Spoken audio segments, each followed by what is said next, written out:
छोटे लड़के ने पुनर्जन्म के बाद सबसे पहला काम यह किया कि वो अपने छोटे भाई को लेकर बत्तख के अंडे जमा करने के लिए पिछले पहाड़ पर गया। ऐसा इसलिए क्योंकि वो पिछला पहाड़ सालों से बायोगैस से ढका रहता था, इसलिए गांव वाले वहां जाने की हिम्मत नहीं करते थे। लेकिन संयोग से वो जंगली बत्तखों का ठिकाना बन गया था। पूरे पहाड़ पर फैले इन जंगली बत्तख के अंडों को देखकर छोटे लड़के ने कसम खाई कि इस जीवन में उसे अपनी भाभी को बचाना ही होगा। दरअसल पिछले जीवन में छोटे लड़के का बड़ा भाई गंभीर रूप से बीमार था और माता पिता के पास कोई और चारा नहीं था, इसीलिए उन्होंने उसे खुशी लाने के लिए एक दुल्हन से शादी करवा दी। भाभी के घर आने से पहले ही बड़े भाई ने दम तोड़ दिया। मरने से पहले उसने छोटे लड़के से विनती की कि वो उसकी भाभी की देखभाल करे, लेकिन उस समय के छोटे लड़के को गांव वालों की बातें बनाने का डर था और उसने कठोरता से बड़े भाई के अनुरोध को अस्वीकार कर दिया। बड़े भाई की मृत्यु के बाद बेसहारा भाभी को जल्दी मायके वालों ने पड़ोसी गांव के शराबी से शादी करने के लिए मजबूर कर दिया। नतीजा यह हुआ कि 1 साल भी नहीं बीता कि जुआरी ने भाभी को आत्महत्या करने के लिए नदी में कूदने पर मजबूर कर दिया और यह घटना छोटे लड़के के लिए आंतरिक डर बन गई। जब भी वो आधी रात को जागता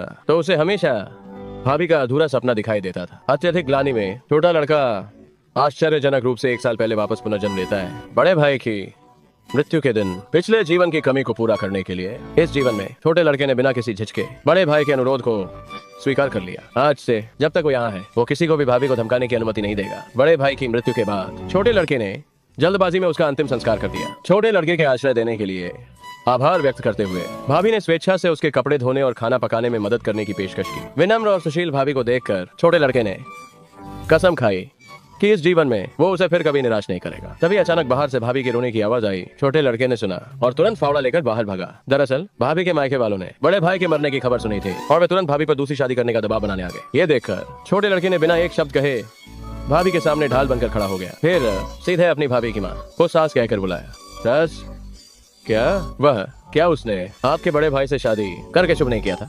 शुभ करना सही है, मगर ये शिवशु ने मुझसे शादी करके मेरे बड़े भाई के लिए शुभ किया, इसीलिए मैं ही शिवशु का आदमी हूँ। युवक ने बस एक वाक्य से ही स्थिति को पलट दिया। शुरुआत में उन्होंने भाभी से शादी करने के लिए 500 रुपए दहेज में दिए थे। अगर सास भाभी को वापस ले जाना चाहती है तो वो दहेज वापस कर दे। सास अपनी गलती जानती थी, इसलिए वो अपने साले को लेकर दबे पांव चली गई। जैसे ही सास गई भाभी खुद को और संभाल नहीं पाई, सीधे अपना पेट पकड़कर युवक की बाहों में गिर गई। ये देखकर युवक ने तुरंत डॉक्टर को बुलाकर भाभी का इलाज करवाया। जांच के बाद डॉक्टर ने युवक को बताया कि भाभी को यह बीमारी काफी लंबे समय से